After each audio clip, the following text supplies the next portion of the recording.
Assalamualaikum warahmatullahi wabarakatuh dan salam sejahtera. Jika video ini bermanfaat, jangan lupa like, subscribe dan share.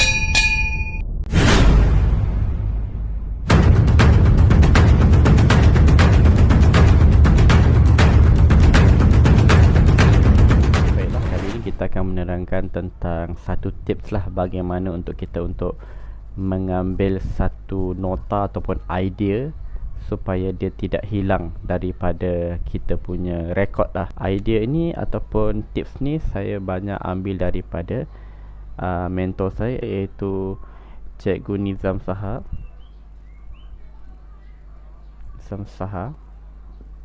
Okey, baiklah. Antaranya iaitu kita akan belajar iaitu taking note. Bagaimana kita untuk mengambil note ataupun idea-idea yang kita pernah terfikir dan kita manfaatkan. Sebab banyak sebenarnya benda-benda yang berlaku di dunia ni adalah terjadi disebabkan satu idea yang bernas ataupun satu yang tercetuskan. Jadi disebabkan idea tu ada dan kita mula mengambil action dengan idea yang kita terfikir itu, dan benda itu mendatangkan hasil manfaat. Itulah pentingnya idea ini untuk kita titik beratkan, kita fokuskan apabila ada idea apa yang perlu kita buat. Okay, yang pertama, apabila ambil note ini, yang penting tidak terlepaslah daripada pen dan juga kertas. Ini adalah sahabat karib untuk kita mengembangkan idea kita. Benda-benda dua-dua ni harus ada, pen dengan juga kertas. Okay. Yang pertama, apa tips dia? Pertama ialah catat ilmu baru. Okey. Ilmu baru ni bermaksud apabila kita pergi ke kelas ataupun kita hadir motivasi, tidak kiralah online ke offline kan, ataupun kita pergi ke macam-macam ceramah agama ke, kita ada ilmu baru kita catat. Sebab tu pentingnya kita merujuk kepada pen dengan kertas tadi. Jadi apabila ada ilmu baru, kita cepat-cepat catat supaya benda itu tidak hilang daripada kita punya fikiran ataupun daripada kita punya pengalaman. Jadi apa yang kita tulis ini semua adalah pengalaman atau idea-idea bernas kita yang sebelum ini, yang mungkin kadang-kadang kalau kita tidak catat kita akan lupa. Okey. Yang kedua iaitu catat random idea. Ini umum lah, maksudnya umum. Jadi pernah tak kadang-kadang kita tengah berjalan ataupun tengah memandu kan, bawa motor ke dengan kawan-kawan berbual, tiba-tiba kita terfikir satu idea. Jadi idea itulah yang sebenarnya jarang kita ambil berat. Sepatutnya kita ambil itu sebagai satu yang bernas. Apabila ada idea je, kita tulis cepat-cepat. Ataupun kalau ada handphone, kita tulis dalam handphone. Sebab kita tidak tahu, mungkin idea tu akan menyebabkan kita bertambah baik ataupun maju dalam kehidupan kita. Mungkin idea tu merubah kita punya cara hidup ataupun rezeki kita kan. Sebab Allah bagi ilham kepada kita, tidak tahu bila. Jadi bila kita di mana saja dalam keadaan random, di mana kita berada, bersama siapa, apa yang kita buat, tiba-tiba ada idea, kita tulis. Okay. Baiklah, yang ketiga itu revise 5 hingga 10 tahun akan datang. Jadi apabila kita menulis satu idea itu, jadi kita jadikan satu buku. Kita jangan tulis dalam kertas. Kadang-kadang kertas itu kita tak tahu kan, hilang ke mana-mana kan. Tapi kalau kita tulis dalam buku, kita simpan. Kadang-kadang ada orang tu seperti cikgu saya Nizam Saha, dia mengatakan yang dia mempunyai nota dia daripada tahun 2010 lagi, 2012 masih ada lagi nota-nota di dalam buku yang dia catat, dan dia boleh buat revision lagi untuk ambil balik idea tu. Mungkin ada beberapa idea yang belum terwujud lagi, yang belum dibuat, tapi pada ketika akan datang idea itu betul-betul bernas ataupun sesuai untuk dilaksanakan.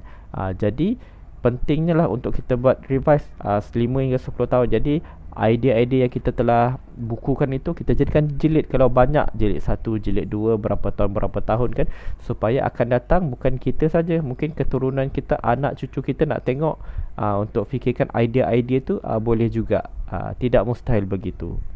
Okey, baiklah, recommendation dia, okey, nasihatnya, kesimpulannya dekat sini adalah yang pertama, kita perlu beli buku. buku untuk tulis. Okey, untuk tulis, untuk nota lah, nota. Okey. Yang kedua, mula mencatat. Mencatat. Jangan percaya pada ingatan kita. Kadang-kadang kita ni lupa, ataupun kadang-kadang kita terlalu sibuk dengan urusan-urusan lain, jadi yang menyebabkan kita terlupa. Bukan sengaja lupa, terlupa ataupun mungkin tidak menghiraukan idea-idea kita tu. Jadi bila kita tulis, kalau waktu kita lupa atau kita hiraukan idea tu, akan datang esok lusa kita masih boleh baca, kita boleh ingat dan kita boleh laksanakan lagi.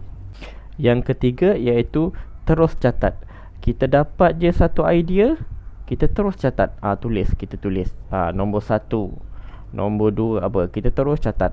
Itu lebih penting, lebih baik. Sebab bila memang kita biasalah manusia sibuk, lupa. Kemudianlah kita biasa tangguh, kita lupa. Okey, baik. Yang keempat, bawa pen dan kertas ke mana-mana kita pergi. Sebab kita tidak tahu idea ni bila datang kan, macam tadi yang kita cakap ni, iaitu catat random idea ni. Jadi kalau kita tak tahu bila idea tu datang, jadi kita kena sentiasa persiapan untuk bawa pen dengan kertas. Handphone boleh juga, cuma kadang-kadang handphone ni ada kelebihan dan kelemahan. Yang kelebihannya, kita boleh catat di mana-mana, senang bawa. Yang kedua iaitu ada kekal lah dalam handphone kan, dia tidak hilang.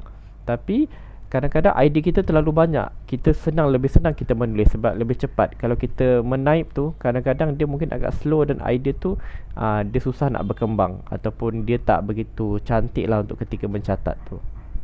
Yang kelima iaitu kita simpan buku.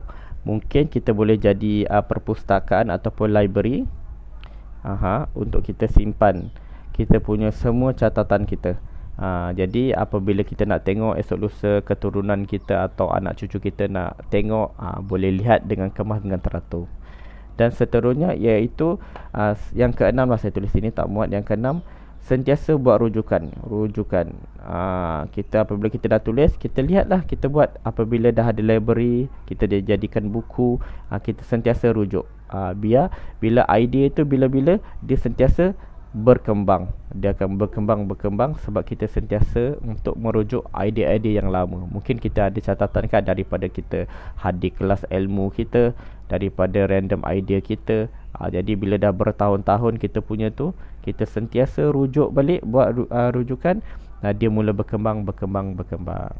Jadi itu saja kesimpulan saya pada kali ini. Lebih kurang saya minta maaf. Sekian. Assalamualaikum warahmatullahi wabarakatuh.